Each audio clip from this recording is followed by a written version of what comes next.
एक मुलगा असतो आणि लोकांना वाटतं की मुलाच्या जबाबदाऱ्या ह्या मुलाच्या जबाबदाऱ्या, कुटुंब चालवणं, कुटुंबासाठी पैसा कमवणं, किंवा सपोज आता मी एका शेतकरी कुटुंबात नाही तर मग शेती पारंपरिक उद्योग आहे तो त्याच्याकडे लक्ष दिलं पाहिजे होतं.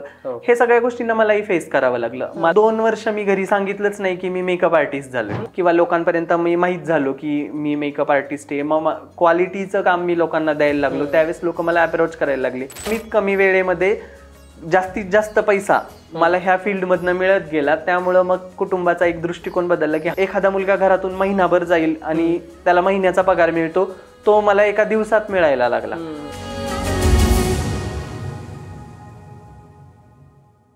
नमस्कार मित्रांनो, मी मयूर आणि अनसीन मराठीच्या या नव्या कोऱ्या पॉडकास्टमध्ये मी तुम्हा सर्वांचं मनपूर्वक स्वागत करतो. मित्रांनो, फिल्म लाईन म्हणा, सिरियल लाईन म्हणा, यामधले चकाकणारे चेहरे पाहून आपल्या मनामध्ये त्यांच्याबद्दल एक स्पेशल असं स्थान निर्माण होऊन बसतं. बेसिकली आपण त्यांचे फॅन होऊन बसतो.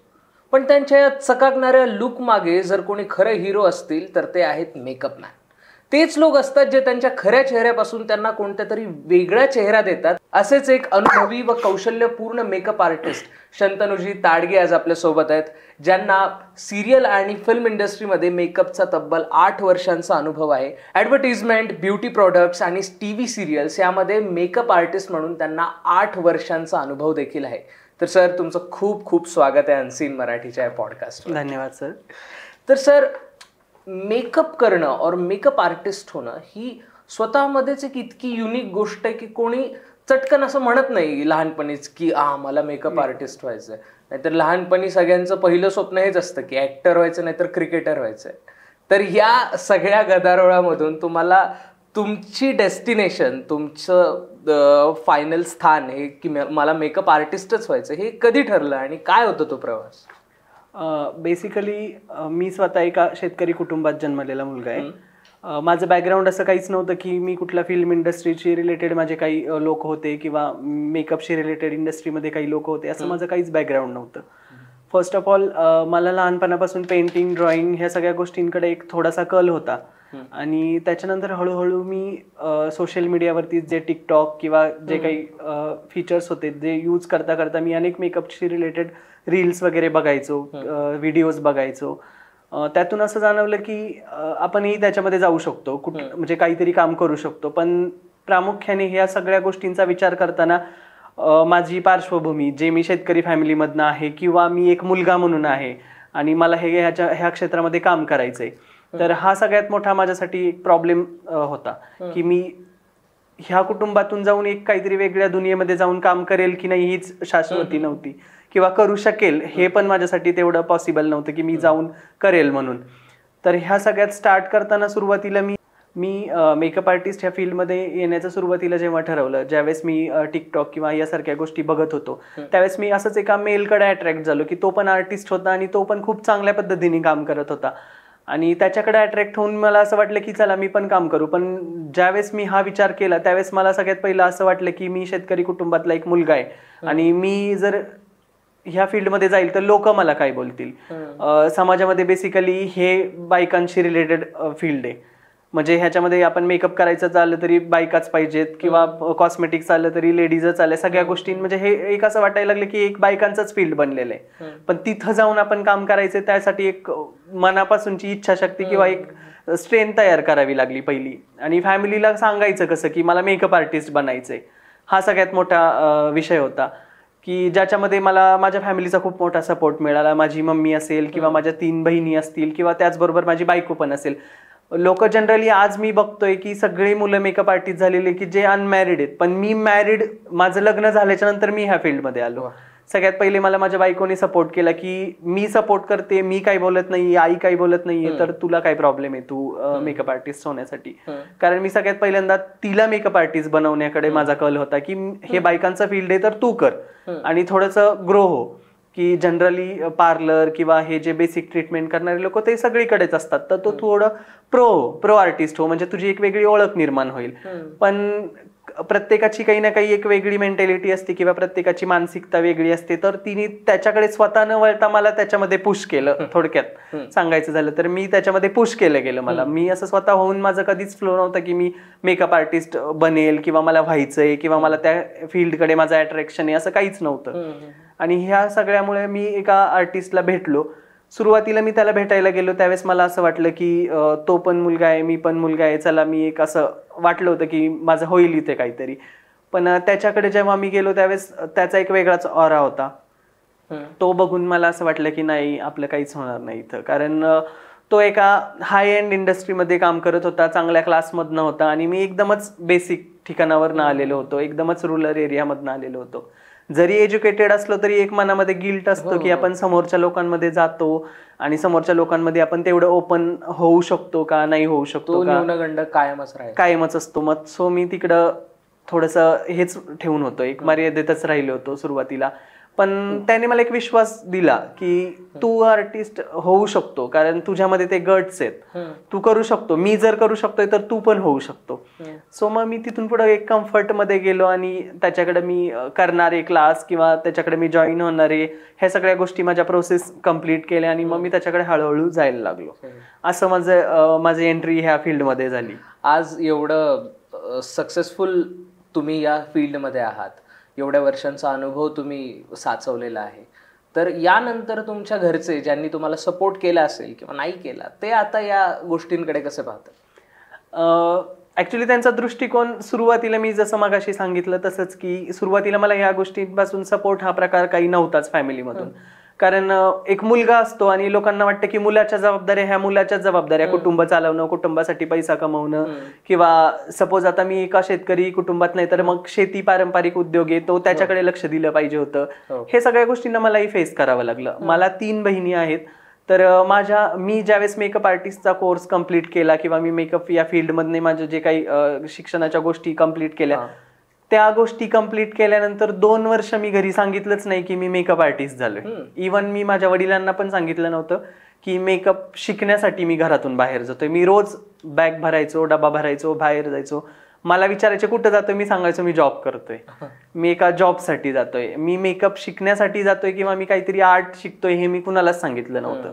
आणि ज्यावेळेस मी सांगितलं 2 वर्षांनी त्यावेळेस मला सगळ्यांनी हे काय बायकांचं फील्ड आहे, हे काय लोकांचे केस विंचरायचे, लोकांना मेकअप करायचा, हे काय फील्ड मुलांसाठी बनलेलं नाही, ह्याच्यामध्ये काय होऊ शकतं, जास्तीत जास्त लोक नावं ठेवतील. आणि म्हणजे ग्रामीण भागात हा प्रत्येकाचाच एक दृष्टिकोन असतो की जग फक्त ते त्यांच्या पुरतच मर्यादित बघतात. ते जग खूप मोठं आहे, गाव आणि गावाच्या पलीकडे जाऊन जग खूप मोठं आहे हे त्यांच्यासाठी एक कन्सेप्टच बनलेली नाहीये. सो सेम मला पण त्याच फेज मधनं जावं लागलं की तू मुलगा आहेस आणि तू मुलांसारखंच काम करायला पाहिजे होतं. पण ज्यावेळेस मी ह्या फील्डमध्ये काम करायला सुरू केली, सोशल मीडियावरती हळूहळू मी स्वतःला एक्सपोज केलं किंवा लोकांपर्यंत मी माहीत झालो की मी मेकअप आर्टिस्ट आहे, मग क्वालिटीचं काम मी लोकांना द्यायला लागलो, त्यावेळेस लोक मला अप्रोच करायला लागले, कामांची ऑर्डर्स मला मिळत गेले.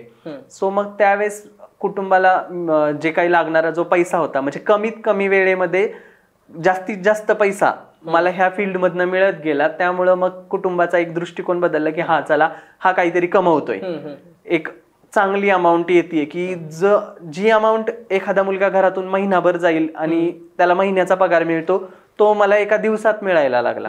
सो मग त्याच्यामुळे कुटुंबाचा एक दृष्टिकोन पॉझिटिव्ह झाला आणि त्यांचा बघण्याचा दृष्टिकोन बदलला माझ्याबद्दलचा. या फील्डमध्ये पैसा आहे का, काय वाटतं? हो, या फील्डमध्ये पैसा आहे, पण तो तुम्हाला कमवता आला पाहिजे. या फील्डमध्ये खूप सारा पैसा आहे, कारण हा ग्लॅमशी रिलेटेड गोष्ट आहे, कॉस्मेटिक्स आणि ह्या बायकांशी रिलेटेड गोष्टी. म्हणजे रोज बायकांना डेली मेकअप हा म्हणजे प्रत्येकाचीच एक मानसिकता असते की मी सुंदर दिसायला पाहिजे, भले ती रंगाने सावळी असू देत किंवा दिसायला अतिशय छान असू देत, पण प्रत्येकाला अजूनही मी छान दिसली पाहिजे.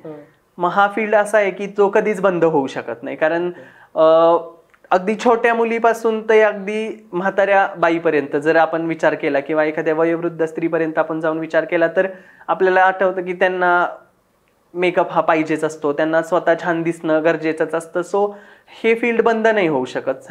त्यामुळे ह्याच्यामध्ये पैसा हा याला मरण नाहीये, ह्याच्यामध्ये तुम्हाला पैसा मिळतच जाणार आहे, असं आहे. जेव्हा क्लायंट्स तुमच्याकडे अशा भावनेने येत असतात की मला सुंदर दिसायचं, हीच भावना असते इन जनरल जेव्हा मेकअप किंवा त्यांना एक कॉन्फिडंट फील करायचं असतं.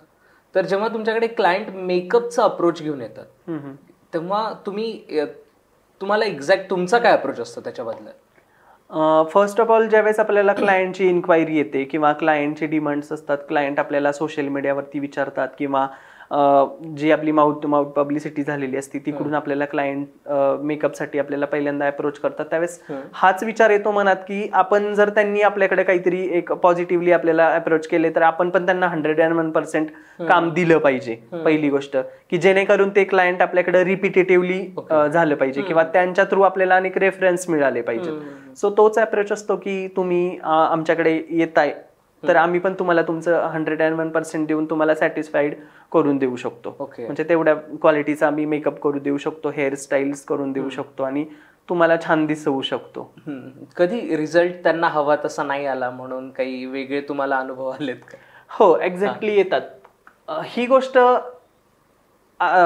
गोष्ट ज्यावेळेस घडते त्यावेळेस ज्यावेळेस क्लायंट स्वतःच्या मतावरती ठाम नसतं, क्लायंट बघत असतं की सोशल मीडियावरती अनेक फोटोज बघतात किंवा अनेक ट्रेंड फॉलो केले जातात, मग त्याच्यामध्ये क्लायंट कन्फ्यूज असतं की मला आलिया भट सारखीच हेअरस्टाईल पाहिजे, मला कियारा अडवाणी सारखाच लुक करायचा आहे किंवा मला कुणाला तरी कॉपी करायचंय, मला हा ट्रेंड फॉलो करायचा आहे, मला अशी हेअर्स करायचे किंवा माझा आय मेकअप तसं झालं पाहिजे. पण ऍक्च्युली त्यावेळेस ज्यावेळेस आपण प्रॅक्टिकली ते काम करायला जातो त्यावेळेस त्यांचे फीचर्स तसे नसतात, त्यांचे फेस फीचर्स तसे नसतात, त्यांचा कलर तसा नसतो, त्यांचा स्किन टोन तसा नसतो, त्यांचा आउटफिट इव्हन तसा नसतो.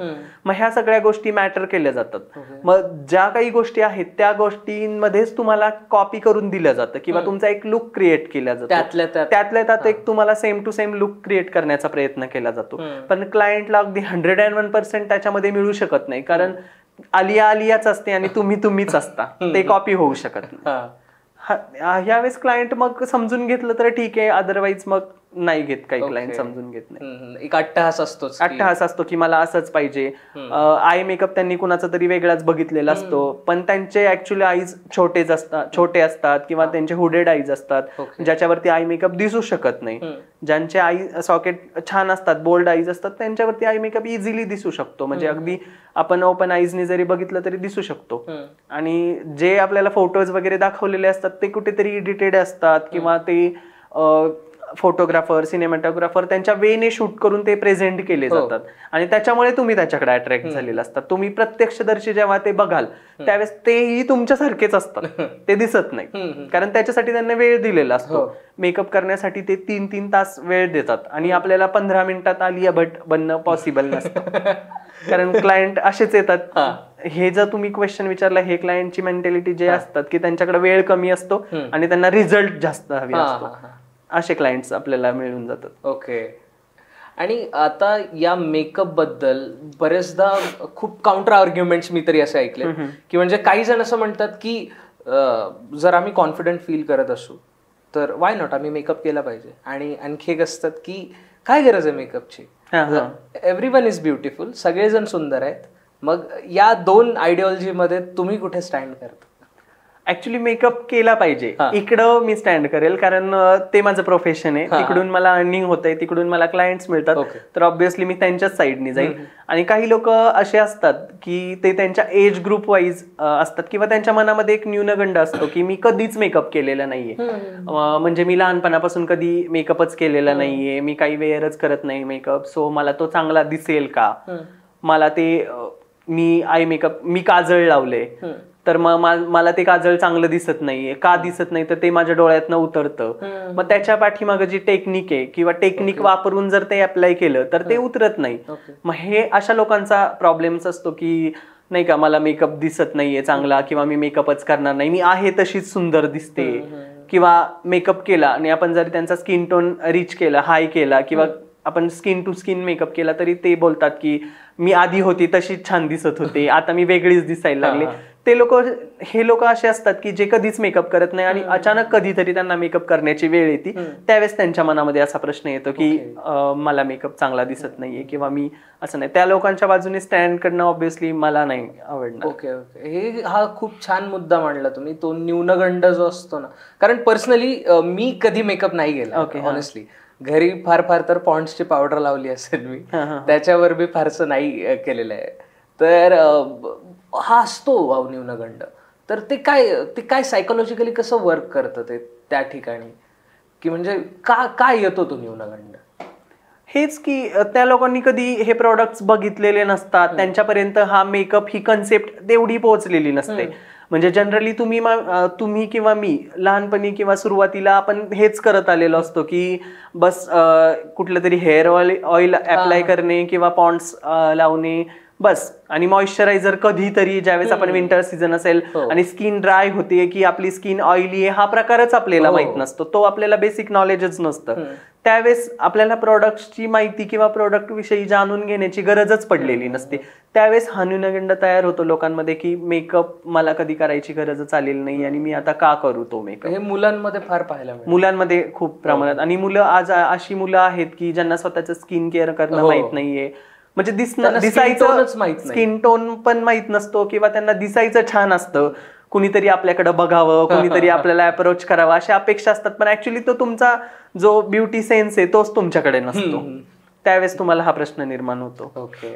तर आता आपण स्किन टोन माहीत असणं नसणं याबद्दल बोललो, तर इथे एक आता खूप मोठ्या मुद्द्यावरती आपण येऊन पोचतो, ते म्हणजे स्किन केअर. ओके. हा, स्किन केअर आता खूप जास्त त्याच्याबद्दल अवेअरनेस येते की स्किन केअर गरजेचं आहे. स्किन केअर नावाची सुद्धा गोष्ट आहे, skin care is not a myth, हे मोस्ट ऑफ द जणांना इंस्टाग्रामवरून वगैरे पाहायला मिळतं. तर ॲज अ मेकअप आर्टिस्ट म्हणून स्किन केअर साठी तुमच्याकडे काही टिप्स आहेत का, मुलं मुली दोघांसाठी? लाईक आपलं स्किन टोन माहीत करून घेण्यापासून ते त्याची निगा राखणे. स्किन टोन हा आपण म्हणजे जनरली इंडियन स्किन टोन खूप आपले फेअर नसतात, डस्की टोन मध्ये आपण जातो. स्किन टोन मध्ये आणि स्किन टाईप मध्ये प्रकार असे असतात की एक आपली ऑइली स्किन असते, एक सेन्सिटिव्ह स्किन असते आणि एक आपली ड्राय स्किन असते आणि प्रॉब्लेमॅटिक स्किन. प्रॉब्लेमॅटिक स्किन म्हणजे ज्याच्यावरती ॲक्ने, पोर्स, पिंपल, ब्लेमिशेस हे सगळे येतात, किंवा विटिल्गो स्किन असते, ही एक प्रकार आहे आता स्किन मध्ये जो मेकअप आर्टिस्ट मोस्टली त्यांच्या मेकअप मधने दाखवण्याचा प्रयत्न करतात ते. तर आपण ऑइली स्किन आणि ड्राय स्किन आणि जी आपली रेग्युलर कॉम्बिनेशन स्किन ज्याला आपण म्हणतो ती एक स्किन.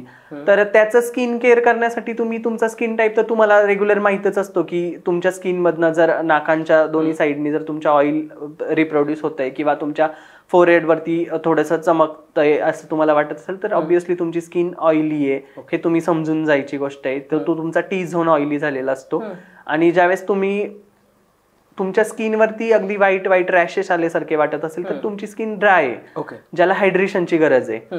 हा एक तुम्ही स्किन टाईप ओळखण्याची पद्धत आहे, ज्याच्यामध्ये तुम्ही ऑइली स्किन साठी तुम्ही ज्यावेळेस मेकअप करण्यासाठी जाल तर तुम्ही थोडं त्या ऑइली स्किनला मॅट करण्याचा ट्राय करा. लाईक सेटिंग पावडर असेल, कॉम्पॅक्ट असेल किंवा तुमची जी टाल्कम पावडर असेल, पावडर इफेक्टने तुम्ही त्याला मॅट करू शकता. आणि ज्यावेळेस ड्राय स्किन येते तर ड्राय स्किन मध्ये तुम्ही तुमच्या स्किनला हायड्रेशन देण्याचा प्रयत्न करा. म्हणजे लाईक मॉइश्चराईज करा किंवा तुम्ही वेगवेगळे मास्क आलेत मार्केटमध्ये, ते मास्क वापरून त्यांना हायड्रेट करण्याचा प्रयत्न करा. हे झालं तुम्ही ऍप्लिकेशन. ज्यावेळेस आपण स्किन केअर मध्ये जाऊ त्यावेळेस तुम्ही स्किनशी रिलेटेड तुम्ही कंटिन्युअसली मीन्स तुम्ही जे डायटिशियन सांगतात किंवा डॉक्टर सजेस्ट करतात, तुम्ही वॉटर इनटेक तुमचा ठेवा. 3 ते 4 लिटर पर डे तुम्ही वॉटर घेऊ शकता, ज्याच्यामुळे तुमची स्किन हायड्रेट राहू शकते. तुम्ही त्याचबरोबर तुम्ही ऍपल, बीटरूट, गाजर, अद्रक ह्या सगळ्या गोष्टी वापरून एक ज्यूस क्रिएट करा, तो ज्यूस प्या. त्या ज्या ज्यूसमुळे तुम्हाला ग्लो येऊ शकतो. मोस्ट ऑफ द ज्या ब्राईड्स आहेत अपकमिंग, ज्यांचं वेडिंग आलेलं असतं जवळ, मग त्यांच्यासाठी ही एक खूप चांगली टिप आहे की तुम्ही बीटरूट, ऍपल, म्हणजे मुलांनी सुद्धा ही गोष्ट केली तरी चालू शकते की तुम्ही बीटरूटचं वगैरे ज्यूस करून पिऊ शकता, ज्याच्यामुळे तुम्हाला स्किन हायड्रेट होते आणि स्किनला एक तुम्हाला पोषण मिळून तुमची स्किन नॅचरली ग्लो होते. म्हणजे एक जो रेडनेस पाहिजे किंवा जो फेअरनेस पाहिजे तुमच्या स्किन मध्ये तो तिथून कव्हर अप होऊन जातो. हा नॅचरली वे. ओके. म्हणजे मेकअप जेवढा बाहेरून आहे तेवढा आतून पण गरजेचं आहे, म्हणजे तुमची स्किन फ्लॉलेस होऊन जाईल. ओके. आणि मेकअप हे ऍप्लिकेशन तुमच्यासाठी इझी होऊन जाईल. ओके. एक असंच एक क्वेश्चन आहे की बरेचदा लोक एक जस्ट मेकअप किट घेऊन येतात बाजारातून विकत, मेकअप करण्याचं जस्ट त्यांनी कुठेतरी पाहिलेलं असतं. रील्स मोस्ट ऑफ द लोकांना तेच एक आता पाहण्याचं एक माध्यम आहे. तर मी बरेचदा पाहिले की ते मेकअपचे जे इक्विपमेंट्स आहेत ते खूप चुकीच्या पद्धतीने हाताळले जातात. म्हणजे मी तर हेही ऐकलंय, तो जो स्पंज असतो फाउंडेशन लावायचा, तो कितीतरी दिवसांनी धुतलाही पाहिजे, त्याच्यावर बॅक्टेरियल इन्फेक्शन वगैरे वगैरे. तर मी तसंच वापरत असणारे लोकही पाहिले. तर याबद्दल थोडंसं बोलाल का की कोणतं इक्विपमेंट कसं वापरलं पाहिजे? हो, ऍक्च्युली मेकअप हे कुठल्या तरी इक्विपमेंटच्या साह्यानेच आपण करू शकतो. लाईक ब्रश असेल किंवा तुम्ही जो बोलता स्पंज, त्याला ब्लेंडर म्हणतात, ब्युटी ब्लेंडर असं बोललं जातं. हा ब्युटी ब्लेंडर आणि हे जे ब्रश असतात, हे ब्रश प्रत्येक मेकअपच्या नंतर, म्हणजे प्रत्येक एक ब्रायडल असाइनमेंट झाली किंवा तुमचा क्लायंट झालाय, तर त्याच्यानंतर तुम्ही तो क्लीन अप केलाच पाहिजे. जर तुम्हाला ते पॉसिबल नसेल तर तुम्ही वेळच्या वेळी, म्हणजे ज्यावेळेस तुम्ही मेकअप करत असाल त्यावेळेस तुम्ही वेट वाईप्स असेल किंवा टिश्यू असतात किंवा त्याच्याबरोबर काही क्लिनिंग प्रॉडक्ट्स पण मार्केटमध्ये अवेलेबल आहेत, त्याच्यामध्ये लगेच डीप करून लगेच इझी क्लीन करून तुम्ही लगेच क्विकली ते वापरू शकता. असं करू शकता. अदरवाईज ते हायजीन मेंटेन नाही होणार. की सपोज कुणाला स्किन डिसीज आहे, लाईक एक्झिमा वगैरे असतो किंवा कुणाला काही खासशी रिलेटेड काही प्रॉब्लेम्स असतात, हे सगळ्या छोट्या छोट्या गोष्टी असतात की त्या गोष्टी तुम्ही ह्याचं इन्फेक्शन त्याच्या फेसवरती ट्रान्सफर करण्याचं काम हे ब्लेंडर वगैरे ह्या गोष्टी करत असतात. सो मोस्ट ऑफ द ह्या गोष्टींची काळजी घेण्यासाठी मी ब्लेंडर हे वेगवेगळ्या प्रकारचे ठेवलेले असतात. म्हणजे एक ब्लेंडर जर मी यूज केला तर तो ब्लेंडर मी नेक्स्ट क्लायंटसाठी यूज नाही करत. तो मी परत वॉश करेल किंवा जो ज्यावेळेस मी क्लीन करेल त्यावेळेसच तो मी यूज करत असतो. किंवा ब्रशेस पण सेम ॲज मी त्यावेळेसच तसेच यूज करतो. म्हणजे हे स्किनशी रिलेटेड. आय मेकअप मध्ये ते चालू शकतं, पण तुम्ही लिपस्टिक नाही लावू शकत. लिपस्टिक ज्यावेळेस लावता किंवा आय मेकअप मध्ये तुम्ही काजळ वगैरे लावण्यासाठी ब्रश यूज करत असाल तर तुम्हाला तो चेंज केला पाहिजे. कारण हायजीन मेंटेन केलं पाहिजे. क्लायंटचं पण हायजीन गरजेचं असतं तुमच्यासाठी. स्किन टोन आणि अंडर स्किन टोन मध्ये काय फरक आहे? Skin tone means skin tone हा आपल्याला जो वरून तुमची स्किन दिसते, जो स्किनचा कलर आहे फेअर डार्क, तो. आणि अंडरटोन मीन्स तो स्किन टोन. अंडरटोन ही स्किनची एक अशी थीम म्हटलं जाईल की ज्याच्यामध्ये तुमचे जे बेसिक कलर्स आहेत, लाईक रेड, येलो, ब्लू, जे प्रायमरी कलर्स आहेत, त्यांच्या कॉम्बिनेशन मधनं जो कलर क्रिएट होतोय, वॉर्म टोन, कूल टोन, हा टोन म्हणजे तुमचा जर फेअर टोन असेल कुणाचा, एखादी मुलगी जर खूपच फेअर असेल तर ती थोडीशी कूल फॅमिलीकडे जाते. तर ती कूल टोन मध्ये जाते. आणि जी एखादी मुलगी थोडीशी ब्राऊन फॅमिलीमध्ये असेल, जिचा स्किन टोन थोडा वेटिश असेल, तर ती थोडीशी वॉर्म टोन कडे जाते. हाच स्किन टोन आणि वॉर्म टोन. आणि मग आता स्किन टोन बद्दल बोलत असताना एक खूप प्रायमरी मेकअप मधला एक टूल म्हणजे फाउंडेशन. तर ते फाउंडेशन स्किनच्या टोननुसार निवडत असताना तर त्याची काय काळजी घ्या? ज्यावेळेस आपण मार्केटमध्ये फाउंडेशन्स, आता वेगवेगळ्या प्रकारच्या ब्रँड्स आलेले आहेत मार्केटमध्ये, असंख्य ब्रँड आहेत. फाउंडेशन आपण ज्यावेळेस चूज करायला जातो त्यावेळेस प्रत्येक कंपनीने काहीतरी फॉर्म्युला बनवलेला असतो. प्रत्येक कंपनीने काहीतरी त्यांचा एक फॉर्म्युला बनवून 4 सायंटिस्ट कुठेतरी बसून एक फॉर्म्युला क्रिएट केलेला असतो, ज्याच्यामध्ये आपल्याला बघायला मिळतं की सपोज आता नार्सची शेड, नार्स नावाची एक फाउंडेशनची कंपनी लक्झरी ब्रँड्समध्ये जे मोजले जातात, तर नार्सच्या शेडमध्ये त्यांनी त्यांचा एन आणि एनच्या पुढे XYZ नंबर दिलेला असतो, NC दिलेला असतो. सो एन नार्स आणि C कूल टोन मध्ये. मग ते कूल मध्ये तुमचा नंबर किती आहे, मग ते पहिले 5 नंबर मध्ये तुम्हाला कूल टोन बघायला भेटतात, त्याच्यानंतरचे डार्क टोन मध्ये जाता येतं तुम्हाला. सो तुम्ही चूज करताना तुमच्या स्किनवरती डिरेक्टली अप्लाय करून अप्लाय करायचं आणि मग त्याच्यामधून तुम्हाला समजतं की हा तुमचा स्किन टोन आहे, तो तुमच्याशी परफेक्टली मॅच होतोय. ज्यावेळेस आपण स्किन टोन मार्केटमध्ये जाऊन फाउंडेशन चूज करायला जातो त्यावेळेस आपल्याला एक गोष्ट लक्षात येते की मोस्ट ऑफ द वेटिश म्हणजे खूपच व्हाईट टोनकडे जातात आणि ते पण आपल्याला सजेस्ट करतात. पण ज्यावेळेस आपण स्वतःसाठी घेतोय कुठला टोन, तर त्यावेळेस आपण चेक करायचा असतो जो आपला इनर पोर्शन असतो, जो झाकलेला पोर्शन असतो, जे दिसत नाही आपल्या गळ्याच्या भोवती, त्या पोर्शन वरती आपण लावून त्याच्याशी मॅच करायचा असतो. तो तुमचा टोन टू टोन मेकअप होतो. अदरवाईज तुम्हाला एक पॅच क्रिएट होईल फेस वरती की हा तुमचा एकदम व्हाईट पोर्शन आहे, हा तुमचा एकदमच डार्क पोर्शन आहे. तर तो मॅच करणं म्हणजे स्किन टोन मॅच करणं. तर त्याच्याशी रिलेटेड तुम्ही तुमचा फाउंडेशन शेड चूज करू शकता. एक आजवरच्या एवढ्या अनुभवात तुम्हाला एक कंपनीचं फाउंडेशन सांगू शकाल जे खरोखर स्किनसाठी चांगलं आहे, ज्याचे काही विपरीत परिणाम नाहीत होत स्किनवर? मोस्ट ऑफ द सगळेच फाउंडेशन्स असे आहेत की जे लक्झरी ब्रँड्समध्ये येतात, ते सगळेच फाउंडेशन स्किनसाठी खूप चांगले आहेत, ज्याच्यामध्ये कोणाचा थिकनेस जास्त आहे, कोण थोडे वॉटरी बेस आहेत, लवकर स्प्रेड होतात, असे काही त्यांचे मेथड्स आहेत. पण फाउंडेशनमुळे कुणाला आतापर्यंत हार्म नाही झालेला. ओके, लक्झरियस ब्रँड्समध्ये. आणि जर एकदमच तुम्ही बेसिक ब्रँड्समध्ये जाल तर त्याबद्दल मी जास्त नाही सांगू शकत, कारण मी पण कधी बेसिक ब्रँड ट्राय नाही केलेले. ओके, कारण क्लायंट घेतच नाहीत आपल्याकडनं ते ब्रँड्स. सो आपण त्या ब्रँडमध्ये मी कामच केलेलं नाही. आणि ज्यावेळेस आपण लक्झरी ब्रँडमध्ये जाल तर त्यावेळेस ते हार्म नाही करत, कारण त्याच्या आधी तुम्ही काहीतरी एक प्रायमरी ट्रीटमेंट केलेली असते फेसवरती, ज्याच्यामुळे स्किनचा आणि फाउंडेशनचा संबंधच येत नाही. म्हणजे संबंध येत नाही मीन्स तो तुमच्या स्किनपर्यंत पोहोचतच नाही, की स्किनमधनं पोर्समध्ये जाऊन तुमच्या स्किनवर हार्म करेल एवढा त्याच्यामध्ये एक लेअर क्रिएट केलेला असतो आपण. सो तो लेअर इम्पॉर्टंट असतो, जो स्किनला आणि फाउंडेशनला एक वेगळा ठेवतो.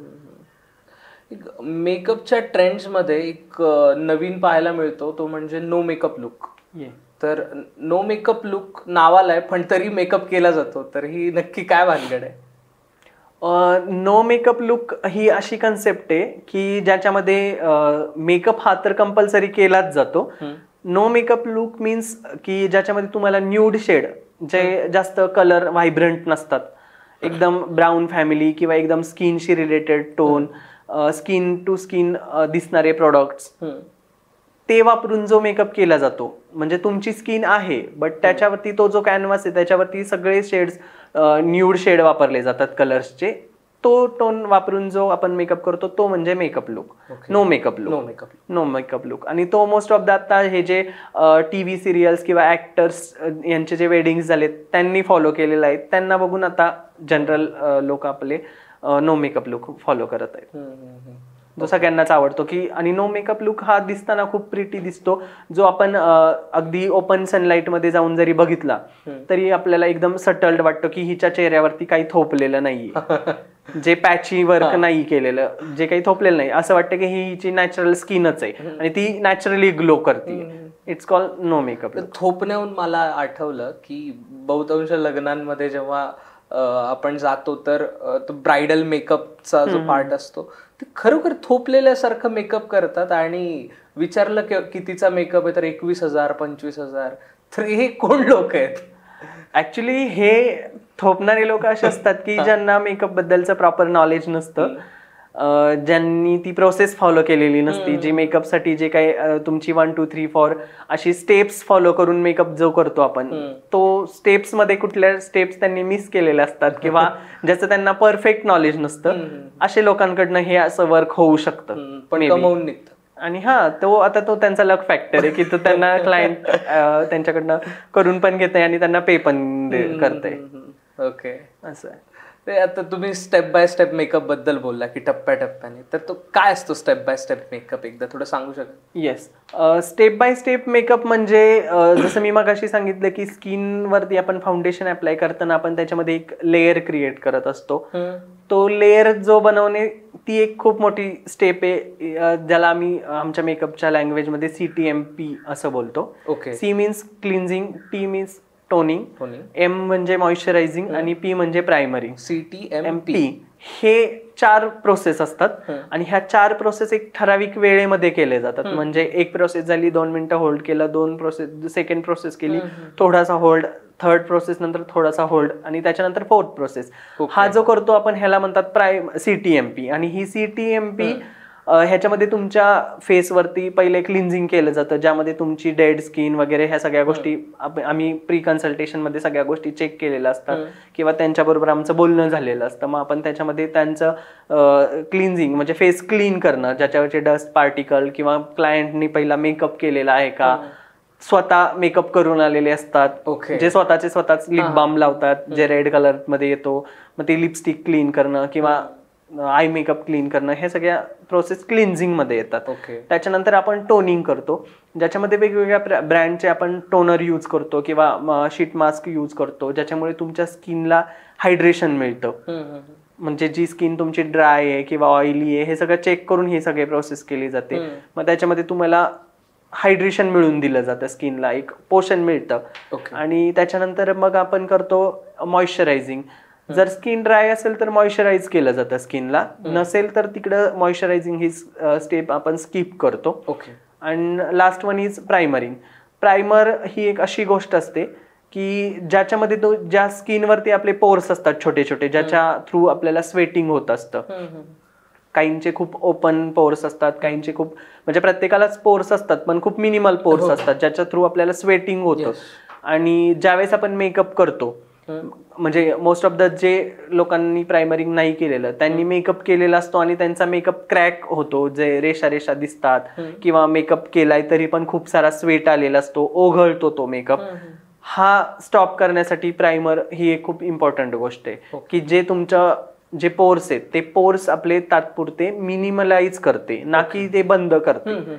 जर त्वचेचे छिद्र बंद केले तर हार्म होऊ शकतो, पण तो एक तो आपल्याला मिनिमल होतात, ते पोर्सची साईज मिनिमल होते, जिकडे आपले प्रोडक्ट फील होऊन ते साईज मिनिमल होऊन स्वेट येण्याचं प्रमाण कमी होऊ शकतं, ना की स्टॉप होऊ शकतं.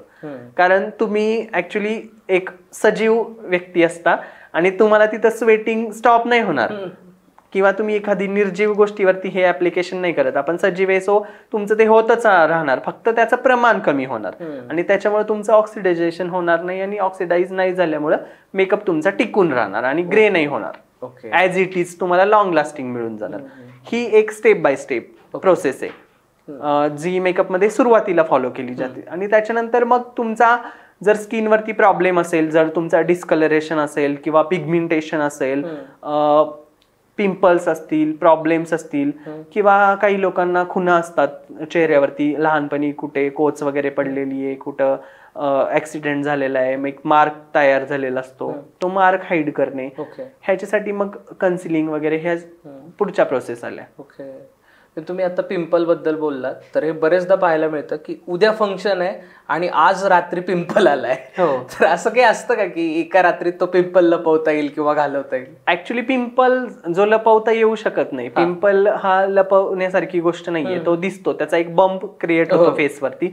तो बंप तुम्ही कुठलाही मेकअप आर्टिस्ट असू दे, कोणीही असू दे, तो बंपचा शेप लपणार नाही. हा फक्त त्याचा जो कलर आहे, जो त्याचा रेडनेस आहे, किंवा त्याच्यामुळे जो मार्क क्रिएट झालेला असतो तो जाऊ शकतो. जाऊ शकतो मीन्स तुमचा स्किन टोन मध्ये तो इव्हन ब्लेंड होऊ शकतो, इव्हन दिसू शकतो, पण तो पिंपल लपवला जाऊ शकत नाही. त्याचा बंप आहे तो दिसणारच, तो दिसणारच, कोणी नाही. म्हणजे तुमच्या स्किनचं जे टेक्स्चर आहे नॉर्मली, जे तुमचं पोर्स आहेत किंवा जे खड्डे आहेत तुमच्या चेहऱ्यावरती, किंवा जो काही प्रॉब्लेम आहे, तो प्रॉब्लेम फक्त थोडासा ब्लेंड होऊन थोडासा इव्हन होऊ शकतो किंवा थोडा हाईड होऊ शकतो, पण तो प्रॉपरली जाऊ शकत नाही. तो मेकअप मध्ये अगदी आपण सिनेमा मध्ये जरी बघितलं तरी मेकअप आर्टिस्टचे फेस मेकअप मध्ये आपण जे बघत असतो ऑन स्क्रीन, तर ते वेगळे दिसत असतात, आणि ऑफ स्क्रीन बघताना ते तसेच दिसतात जसे आपण मेकअप केल्यावर दिसतो. हा, त्याच्यामुळे हा एक खूप मोठा गैरसमज आहे की माझा मेकअप सिने अभिनेत्री सारखाच फ्लॉलेस दिसला पाहिजे किंवा मी खूपच फ्लॉलेस दिसली पाहिजे, असं काही नाही होते. तो त्यांचा मेकअप सेम आहे, तुमचा मेकअप असंच दिसतो. असं कधी झालंय का कोणत्या ऍक्ट्रेसला टीव्हीवर पाहिलं आणि परत मेकअप साठी तुम्ही गेलात आणि अरे ही तर एवढी पण नाही? ऍक्च्युली ऍक्ट्रेस नाही, बट ह्या इंडस्ट्रीमध्ये खूप काम करणारे असे लोक आहेत किंवा ज्या मॉडेलिंग करणाऱ्या मुली असतात, ज्या ऑन स्क्रीन खूप ग्लॅमरस असतात आणि खूपच एकदम बोल्ड दिसत असतात, त्या मुलींना ज्यावेळेस आपण मेकअप, म्हणजे मी तरी खूप वेळा असं मेकअप केल्याच्या नंतर ओळख, अरे यार हिला मी फॉलो करतोय आणि हीच आहे. ज्यावेळेस ती ऑफ स्क्रीन ज्यावेळेस मी तिला बघतो किंवा विदाऊट मेकअप ज्यावेळेस मी तिला बघत असतो, त्यावेळेस मी 10 मिनिटं असं, अरे ही कोण आहे, हिला कुठेतरी बघितलीये का, ही कोण आहे. आणि ज्यावेळेस ती प्रॉपर तयार होऊन येते त्यावेळेस कळतं, अरे हिला तर मी ओळखतोय. म्हणजे हा खूप मोठा डिफरंट आहे मेकअप आणि नो मेकअप मध्ये. No makeup means without makeup. Okay, off screen आणि ऑन स्क्रीन. आता मेकअप करत असताना म्हणजे मी असं ऐकून आहे की लेन्सेसचा वापर केला जातो. हो. तर ते लेन्स कसे निवडावे? मेकअप करत असताना आपण ज्यावेळेस आय मेकअप करतो, म्हणजे आपले प्रत्येक फीचर्स एनहान्स करण्याचं काम करत असतो, त्याच्यामध्ये आय मेकअप हा खूप इम्पॉर्टंट पार्ट आहे मेकअपमध्ये, जो तुमच्या एक चेहऱ्याला एक वेगळा लुक देण्याचं काम करत असतो, किंवा तुमचे डोळे खूप असे बोल्ड दाखवतो आपण त्याच्यामध्ये. तर त्याच्यामध्ये तुमचे जे आयबॉलचा कलर आहे, जे तुमच्या ओरिजिनल लेन्सचा जो कलर आहे त्याच्याशी रिलेटेड एक आपण कलर चूज करत असतो, किंवा त्याच्याशी कॉन्ट्रास्ट होईल किंवा तुमच्या आउटफिटला मॅच होईल असा आपण लेन्सचा कलर निवडत असतो. आणि मार्केटमध्ये खूप वेगवेगळ्या प्रकारचे ब्रँड्स आहेत, लाईक फ्रेश लुक आहे, दहाब आहेत, अजून वेगवेगळ्या प्रकारचे ब्रँड्स आहेत की जे तुमच्यासाठी युजफुल आहेत आणि ज्याच्यामुळे तुम्हाला डोळ्यांना कुठल्या प्रकारचा हार्म नाही होणार किंवा कुठल्या प्रकारचे इन्फेक्शन्स नाही होणार. हे असे ब्रँड्स तुम्ही चूज करू शकता. ओके. आणि कोणाच्या स्किन टोनला, लुकला कोणता कलर जाईल लेन्सचा हेही तुम्ही डिसाईड करता? ते ऍक्च्युली कधी कधी क्लायंटची पण डिमांड असते की मला ह्याच लेन्स लावायचे असतात. ते त्याच्याशी म्हणजे ते ऍक्च्युली तेच स्वतः तयार पाहिजेत. ओके. जरी मेकअप आर्टिस्टने सांगितलेलं असतं तर त्यांनी स्वतःची एक इमेज क्रिएट केलेली असते की नाही मला हेच पाहिजे असतं. मग त्यावेळेस आपण त्यांच्या थ्रू जे काही ते बोलतील तशा पद्धतीने काम करण्याचा प्रयत्न करतो, किंवा आम्हाला आमचा लुक क्रिएट करायचा असतो त्यावेळेस आम्ही असं विचार करतो की नाही आता हा मी मेकअप केला तर याच्यावरती ग्रे कलरच्या लेन्सच खूप छान दिसतील, किंवा इव्हिनिंगचा लुक आहे, नाईट मध्ये त्यांचं संगीत लुक आहे किंवा पार्टी आहे, पूल पार्टी आहे, त्यावेळेस आपण ग्रे कलरच्या लेन्स ज्याच्यामध्ये बोल्ड लुक देऊ शकतो आपण, किंवा बोल्ड आउटफिट आहे तिचा, वेस्टर्न आउटफिट आहे, मग त्याच्यामध्ये ग्रे वगैरे खूप छान दिसतात. आणि ज्या ब्राऊन फॅमिलीमध्ये ज्या लेन्स येतात त्या सगळ्या आपल्या इंडियन ट्रॅडिशनल वेअर वरती किंवा इंडियन स्किन टोन वरती जाऊ शकतात. सेफ असतात लेन्स? हो, सेफ असतात, कारण आपण ऍप्लिकेशन करताना पण ती सेफली ऍप्लिकेशन करत असतो. प्रॉपर स्वतःचे हात पहिले सॅनिटाईज केले जातात ज्याच्यामध्ये, कारण डोळे ही खूप सेन्सिटिव्ह पार्ट आहे आपला, सो तिकडे काही इन्फेक्शन जाऊ नये किंवा आपल्या मेकअपमुळे आणि आपल्या लेन्स ऍप्लिकेशनमुळे त्यांना क्लायंटला हार्म होऊ नये ह्याची काळजी पहिले मेकअप आर्टिस्टने घेतली पाहिजे. स्वतःचे हात पहिले स्वच्छ केले पाहिजेत, सॅनिटाईज केले पाहिजेत, त्याच्यानंतर तुम्ही तुमची नखं स्वच्छ ठेवली पाहिजेत.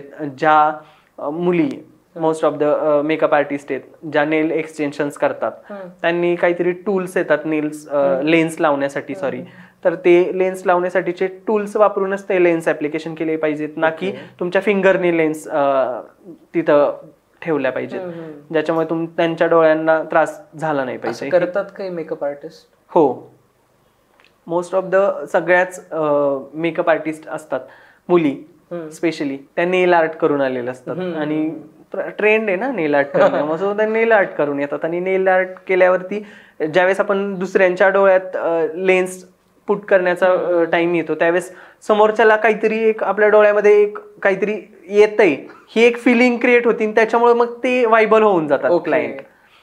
हा एक हे असतो, त्याचा एक भाग असतो की लेन्स तुम्ही त्या सेफली अप्लाय केले पाहिजेत, किंवा तुमची नखं स्वच्छ ठेवली पाहिजेत. तुम्ही काहीतरी खाऊन आलाय, काहीतरी मसालेदार पदार्थ खाल्लेत, किंवा तुमचा हात कुठेतरी पहिले तुम्ही लावलेले असतात, डस्ट असते हाताला किंवा काय, ह्याच्यामुळे मग जर ज्यावेळेस आपण स्वच्छ नाही केले तर आणि स्वच्छ न करता जर आपण लेन्स ऍप्लिकेशन केलं तर क्लायंटला डोळ्यांना इरिटेशन होऊ शकतं, जळजळ होऊ शकते, रेडनेस येऊ शकतो, किंवा थोडंसं त्यांना ब्लर वगैरे दिसू शकतं नॉर्मली. हा सगळा प्रॉब्लेम होऊ शकतो. हा अवॉइड करण्यासाठी मग आपल्याला हायजीन मेंटेन करणं ही एक पुन्हा गोष्ट इम्पॉर्टंट आहे. आता आपण नेल एक्सटेन्शन बद्दल बोललो, तर मी असं पाहून आहे की नेल एक्सटेन्शन मध्ये बऱ्याच ठिकाणी स्किनच्या आतमध्ये ते नेल्स इन्सर्ट केले जातात, तर हे खरं आहे का? स्किनच्या आतमध्ये नाही नेल इन्सर्ट केले जात, त्याच्यामध्ये जे आपल्या नखांच्या शेवटचा भाग असतो त्याला क्युटिकल्स बोलतात. क्युटिकल्स ते क्युटिकल्स आपण एक क्युटिकल पुशर असतं ज्याच्यामुळे आपण ते ज्याच्या थ्रू आपण ते क्युटिकल पुश करतो, आणि पुश करून तिथं जी डेड स्किन असते ती डेड स्किन आपण कट करत असतो, आणि ती डेड स्किन कट करून आपण तिकडे एक सेंटीमीटरचं किंवा 1 मिलीमीटरचा डिस्टन्स ठेवून आपण जे आर्टिफिशियल नेल किंवा जे जेल पासून नेल बनवतात, जेल एक्सटेन्शन असतात ते, किंवा जे एक डुप्लिकेट नेल मिळतं ते जिथे ऍप्लिकेशन करतो ते आपण त्याला एक थोडासा डिस्टन्स ठेवून करत असतो, कारण ते आपलं नख असतं खाली ओरिजिनल, ते नख वाढत असतं आणि ह्याच्यामुळे हे वरचं नख आपलं पुढं सरकत असतं. जर आपण ते स्किन मध्ये ठेवलं तर स्किन मध्ये ठेवल्यावरती आपल्याला तिथे इन्फेक्शन होऊ शकतं आणि आपल्याला काहीतरी डिसीज होऊ शकतो. सो आपण तिथे नाही प्लेस करत, ते थोडंसं पुढे प्लेस करत असतो. ते अंतर मिस झालं तर या गोष्टी होऊ शकतात, त्याच्यामुळे अंतर ठेवूनच आपण ते ऍप्लिकेशन करणं गरजेचं असतं. आता नख, डोळे यांच्या आधी मेकअप केल्यानंतर सगळ्यात लवकर नोटीस होणारी गोष्ट म्हणजे हेअरस्टाईल. येस, म्हणजे खूप खूप लवकर नोटीस होतं हेअरस्टाईल, आणि जज सुद्धा केलं जातं हेअरस्टाईलवरून. तर मग कोणत्या व्यक्तीला त्याच्या व्यक्तिमत्वानुसार कोणती हेअरस्टाईल चांगली दिसेल हे तुम्ही कसं ठरवता? ऍक्च्युली आम्ही ते फेस टाईपवरून, जसं म्हणजे प्रत्येकाचा फेस सारखा नसतो, कोणाचा ओव्हल शेपमध्ये असतो, कोण राऊंड शेपमध्ये असतं, कोणाचा फेस असा एकदमच स्क्वेअर शेपमध्ये येतो, किंवा प्रत्येकाचा एक फेसचा शेप ठरलेला असतो. त्यावेळेस आपण हेअरस्टाईल करताना आपण त्याला मिडल पार्टिशन छान दिसेल, की त्याला फ्रंट फुल बुफनने आपल्याला एक लुक देता येईल, किंवा आपण त्याला वन साइड पार्टिशन केल्याच्या नंतर तो अजून त्याचा फेस छान दिसतोय. ह्या सगळ्या गोष्टी आम्ही ठरवत असतो क्लायंटच्या सल्ल्यानुसार. आणि त्याचबरोबर सपोज एखाद्याचा फेस खूपच चबी असेल, चबी चिक्स असतील आणि तिला नॅचरली कॉन्टूर हवं असेल, त्यावेळेस आम्ही सपोज फेसवरती दोन साईडला एक फ्रिल सोडून त्याला कर्ल्स करून एक फेस फ्रेमिंग करण्याचं काम करतो, की ज्याच्यामुळे तिचा प्रॉपर फेसवरती लक्ष न जाता एक केस तिच्या समोरून एक लटा बटा फ्रेमिंग्स येतात, फ्रिल्स येतात, त्या फ्रिल्स थ्रू ते फ्रेमिंग होऊन जातं फेस, आणि मग त्याच्यामध्ये तिचा फेस अजून कमी चबी दिसतो. सो असं डिसाईड केलं जातं हेअरस्टाईल. आणि मग बॅक साईडनी मग क्लायंटच्या डिमांडनुसार हेअरस्टाईल केले जातात, किंवा आम्ही सजेस्ट करतो की तू जर वेस्टर्न आउटफिट यूज करते तर तू काय कर, बन मध्ये जा, ओपन हेअर्स मध्ये जा, किंवा मेसी ब्रेड्स वगैरे कर. ह्या सगळ्या गोष्टी मग क्लायंट्सच्या सल्ल्यानुसारच ठरल्या जातात. हे आजवर जेवढे पण काही तुम्ही क्लायंट्सचे मेकअप केलेत त्यामध्ये घेऊन काही क्लायंट्सचे असे काही किस्से आहेत का तुमच्याकडे जे तुम्ही शेअर करायला आवडतील तुम्हाला? येस, नक्की शेअर करायला आवडेल. माझ्यासोबत काही असे क्लायंट्स आहेत की स्टार्ट टू एंड ज्यांची जर्नी आहे ती त्यांनी माझ्यावरती ट्रस्ट ठेवून आजपर्यंत ते माझ्याबरोबर आहेत, आणि आजही त्यांचं काम मीच करतो. काही मुली अशा होत्या की ज्यांना सुरुवातीला, म्हणजे ज्यांच्या मोस्ट ऑफ द मुली वेडिंगमध्ये मेकअप करतात, ब्राईड म्हणून मेकअप करतात. काही मुली अशा होत्या की ज्यांना मुलगा बघायला येणार आहे, ज्यांची सुरुवातच नाहीये अजून, तिथपासून ते त्यांच्या मुलाच्या बारशापर्यंत, किंवा त्यांच्या मुलाचा 1 वर्षांचा बर्थडे, किंवा तिच्या घरात तिच्या नंदेचं लग्न आहे तर तूच मेकअप आर्टिस्ट हवाय, असे पण खूप क्लायंट्स माझ्यासोबत आजही आहेत की ज्यांच्यासोबत मी आजही तेच काम करतोय. ते एवढा विश्वास ते माझ्यावरती ठेवतात. आजकाल इंस्टाग्रामवर आपल्याला बरेचदा पाहायला मिळतं, रील्स थ्रू, पोस्ट थ्रू, की मुली फेशियल रेझर वापरतात. हो. तर ते काय असतं नक्की? फेशियल रेझर एक अशी गोष्ट असते की स्किनवरती आपल्या एक नॉर्मल डोळ्यांनी विजिबल न होईल एवढा छोटासा एक असा हेअरचा लेअर असतो, जो ज्यावेळेस आपण मेकअप करतो किंवा त्याच्यावरती कुठलं पावडर ऍप्लिकेशन करतो त्यावेळेस तो जाणवून येतो. जर आपण ओपन आईजनी बघत असेल तर तो प्रत्येकाच्या चेहऱ्यावरती असतो, पण तो स्किनशी कुठेतरी एक मॅच झालेला असतो, तो दिसत नाही. ज्यावेळेस आपण ब्लीच वगैरे ह्या सगळ्या गोष्टी ज्या प्री पार्लर ट्रीटमेंट्समध्ये मोस्ट ऑफ द मुली करतात त्यावेळेस तो त्याला एक शेड क्रिएट होतो, गोल्डन शेड होतो, किंवा गोल्डन शेडमध्ये ते हेअर्स येतात, मग ते पटकन चेहऱ्यावरती चमकले जातात. त्यावेळेस मग मुलींना वाटतं की ते हेअर रिमूव्ह केले पाहिजेत, तो त्याच्यासाठी वॅक्सिंग केलं जातं, फेस वॅक्स केलं जातं. त्यासारखाच हा एक ऑप्शन आहे की एक रेझर मिळतं जे खूप मायक्रो शेपमध्ये असतं, बनवलेलं असतं, आणि गाल वगैरे या किंवा अप्पर लिप्स इकडे तुम्ही यूज करू शकता, जो खूप सेन्सिटिव्ह एरिया आहे त्या ह्याच्यानुसार ते डिझाईन केलेलं असतं, त्याच्यानुसार ते आपण हेअर रिमूव्ह करू शकतो. ती यूज करणं सेफ आहे? येस, तुम्ही सेफली यूज, म्हणजे तुम्हाला त्याचं नॉलेज असणं गरजेचं आहे की ते तुम्ही कसं यूज करायचंय. जर त्याचं तुम्ही नॉलेज असेल तुम्हाला परफेक्ट, आणि तुम्ही जर ते वापरत असाल किंवा कुणाकडून जर ती ट्रीटमेंट करून घेत असाल तर ती सेफ आहे. जर फेशियल रेझरने जर तुम्ही हेअर रिमूव्हर करत असाल तर. आता हेअर रिमूव्हल करत असताना, म्हणजे आय मीन हेअर रिमूव्हलचा विषय बोलत असताना एक लेझर ट्रीटमेंटचं नाव आपण सगळ्यांनीच ऐकलं असेल, तर ते नक्की काय आहे, कोणी करावं, त्याचे फायदे काय आहेत, ते सेफ आहे का? कुठली पण गोष्ट जी आपल्याला आपल्या सुविधेसाठी बनलेली असते त्याचा एक फायदा असतो, एक तोटा असतो. तर ब्युटी इंडस्ट्रीमध्ये काम करताना मी प्रामुख्याने बघतो की आजकाल मुली खूप शॉर्ट ड्रेस यूज करतात, किंवा त्यांचे आउटफिट वेगवेगळे असतात ज्याच्यामध्ये जे अनवॉन्टेड हेअर्स असतात बॉडीवरती ते त्यांना काढलं तरच त्यांना कंपल्सरी छान वाटतं, अदरवाईज ते त्या ड्रेसमध्ये कम्फर्टेबल फील करत नाही. त्यावेळेस हेअर रिमुव्हिंग हा एक ऑप्शन येतो. आणि हेअर रिमुव्हिंग जर मॅन्युअली करायचं असेल तर तुम्ही काही कंपन्यांनी स्वतःचे प्रोडक्ट्स काढलेले ते यूज करू शकता, किंवा काही तर लेझर ट्रीटमेंट ही थोडीशी ऍडव्हान्स ट्रीटमेंट आहे. ओके. ऍडव्हान्स मध्ये जाऊन तुम्ही हेअर परमनंटली रिमूव्ह करू शकता, म्हणजे त्याची ग्रोथ थांबवू शकता, ना की ते परमनंटली रिमूव्ह होतात, त्याची ग्रोथ थांबते. आणि ते ग्रोथ थांबत असताना तुमच्या स्किनवरती युव्ही लाईट्स किंवा वेगवेगळ्या प्रकारच्या लाईट्सचा यूज करूनच ते तुमच्या स्किनमध्ये त्या लाईट्सचा मारा करूनच तुमच्या स्किनवरती ते येणारे जे हेअर असतात त्यांची ग्रोथ थांबवली जाते आणि ते तिथं स्टॉप केले जातं. त्याला आपण हेअर रिमुव्हिंग ट्रीटमेंट म्हटलं जातं किंवा लेझर ट्रीटमेंट म्हणली जाते. तर ती फायदेशीर पण आहे आणि त्याचे काही तोटे पण आहेत जे डर्माटोलॉजिस्ट सांगतात, किंवा आता प्रत्येकच गोष्टी आपण नाही शेअर करू शकत, कारण प्रत्येकाचा एक स्वतःचा एक बिझनेस असतो, प्रत्येकाचा एक काही गोष्टी असतात की जे आपण मार्केटमध्ये ओपनली नाही शेअर करू शकत. सो असा एक फंड आहे की नाही आपण त्या गोष्टी, डर्माटोलॉजिस्टच्या सिक्रेट्स असतात काही ओपन नाही करू शकत, किंवा त्यांची एक थेअरी बनलेली असते ती आपण नाही शेअर करू शकत. म्हणजे फायदे आणि तोटे हे दोन्ही गोष्टी आहेत, ते तुम्ही चूज करू शकता तुम्हाला काय पाहिजे ते. ओके. तुम्ही कोणत्या वेने जाणार आहात, कंपल्सरी जर तुम्हाला वाटतच असेल की मला गरज आहे तुम्ही वापरू शकता, तुम्हाला वाटत असेल की no I can use manual products तर तुम्ही मॅन्युअली करू शकता. पर्सनली एक व्यक्ती म्हणून, मेकअप आर्टिस्ट म्हणून नाही, एक व्यक्ती म्हणून तुमचा काय स्टँड आहे यावर? नाही, मी तर नाही जाणार त्याच्याकडे. ओके. कारण त्याचा कुठेतरी पुढे जाऊन तुमच्या स्किनवरती काहीतरी दुष्परिणाम होत असतात. आजकाल आपण त्याच्यामुळे बघायला मिळते की स्किनचे पण कॅन्सर होतात ते लोकांना, स्किनवरती काहीतरी डिसीज येतात ते, हे त्याचं एक कारण असू शकतं. सो मी या गोष्टीकडे नाही जाऊ शकत.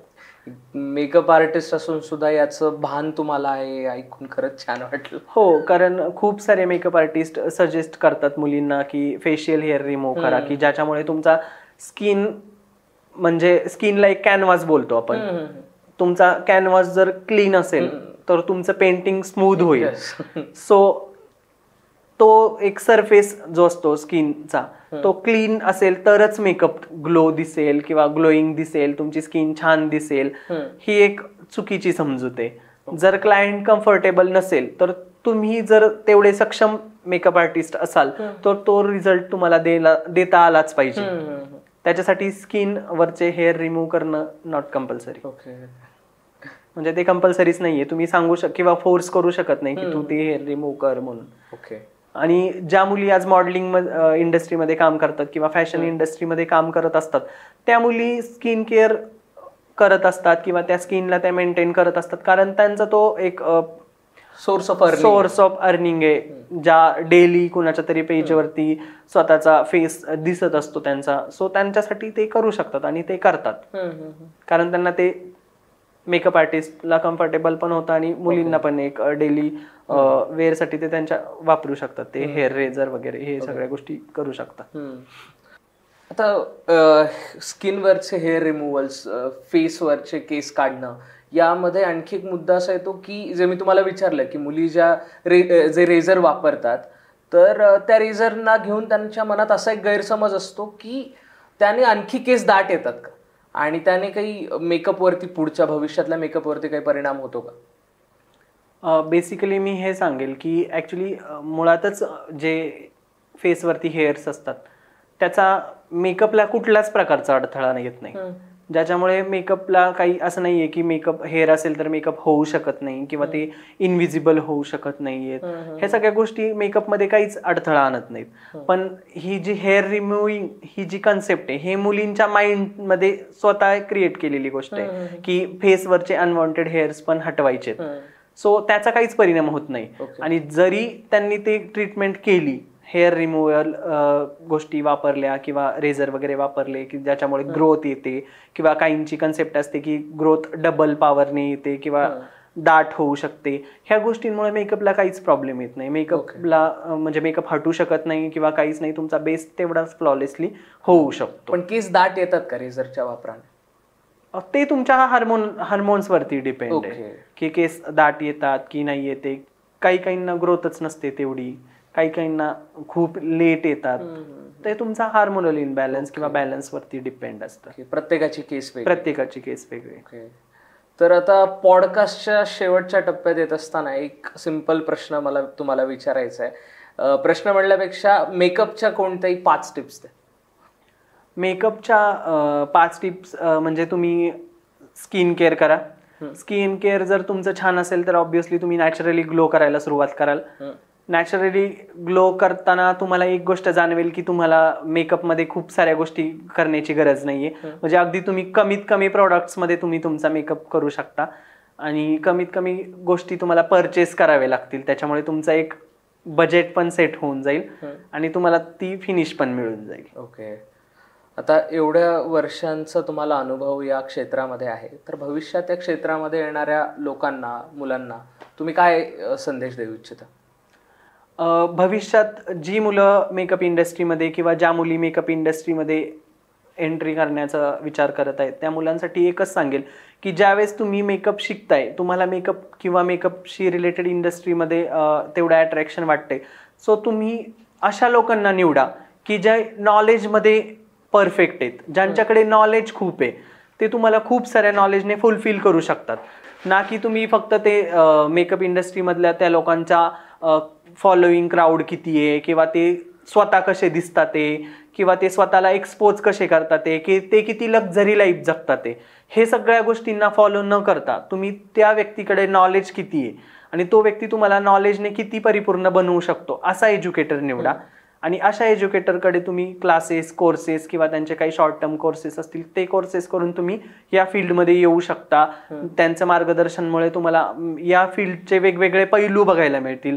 म्हणजे मेकअपशी रिलेटेड आजकाल मुलांना मेकअप आर्टिस्टचा कोर्स केला की मेकअप आर्टिस्टचा कोर्स केल्याच्या नंतर पुन्हा त्यांना साडी ड्रेपिंगसाठी वेगळा कोर्स करावा लागतो, नेल आर्टचा सेपरेट कोर्स करावा लागतो किंवा सेपरेटली जाऊन तुम्हाला हेअर स्टायलिंगचा एक सेपरेट कोर्स करावा लागतो किंवा त्याच्याशी रिलेटेड गेलं तर तुम्हाला मग मेकअपशी रिलेटेड तुम्ही फोटोज कसे काढणार, व्हिडिओज कसे बनवणार, रील्स कसे बनवणार, तुम्ही सोशली स्वतःला एक्सपोज कसे करणार, ह्या सगळ्यांचा एक प्लॅटफॉर्म शोधावा लागतो, वेगवेगळा प्लॅटफॉर्म शोधावा लागतो ज्याच्यामध्ये तुमचं खूप सगळं बजेट जातं.